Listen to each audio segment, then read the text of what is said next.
Have you ever had that moment where your heart just drops? Because one night I thought I lost my reptiles. Welcome back to Scales and Tails. Today I'm sharing two stories that honestly scared me as a reptile owner. Let's start with Luna.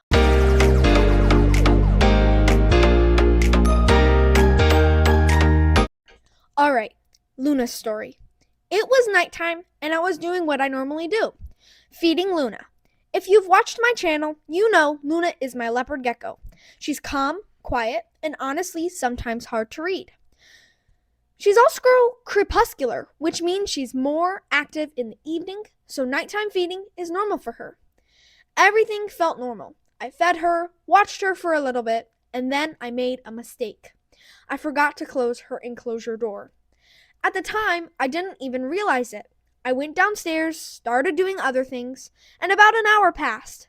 Then I came back to go back upstairs to check on Luna and Lola one more time before calling it a night. I looked over at Luna's enclosure, and my stomach dropped. She wasn't there. At first, I thought, okay, maybe she's in her hide. So I checked. Nothing. Then I checked her other hide. Still nothing. That's when my heart really started racing. Because if you own reptiles, you know that feeling. Your brain starts going everywhere. How far did she go? Did she get under something? Did she fall? Did she somehow make it across the room?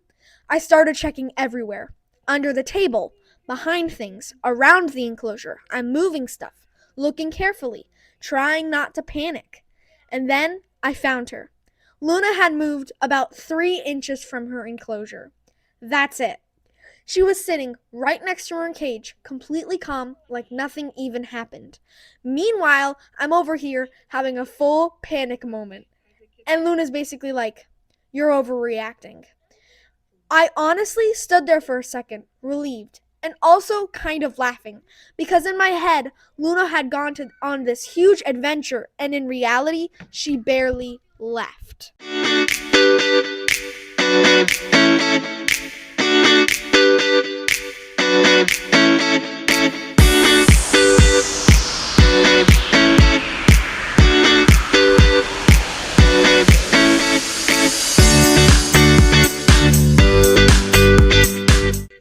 Now, Lola's story is different. Very different. One day, I was handling her like normal, outside of her enclosure, and out of nowhere, she jumped right out of my hands. At first, I was like, okay, fine, you want some roaming time. So I let Lola explore my room for about 3 minutes. She was walking around, checking everything out, acting like she owned the place. Then it was time to go back. So I tried to pick her up. And Lola basically said, nope. She wouldn't let me pick her up. She kept moving, turning away, or doing her own thing. So instead of forcing it, I gave her about a minute to calm down. Then tried again. And this time, she let me pick her up. I got her safely back in her enclosure. And honestly, I think Lola just wanted me to know it was her decision. And I think Lola's thoughts was she wanted 5 more minutes. All of these moments taught me something important.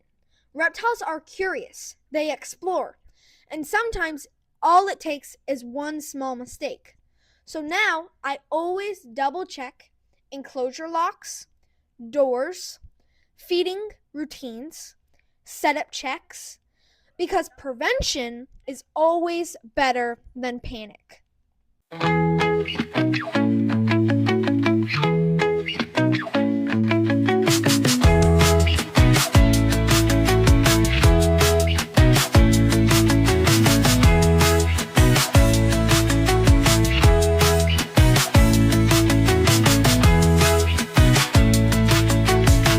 Have your reptiles ever escaped or had a close call? Let me know in the comments.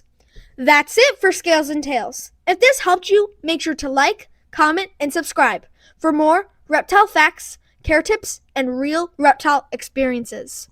New videos weekly on Scales and Tails. That's it, and I'll see you next time.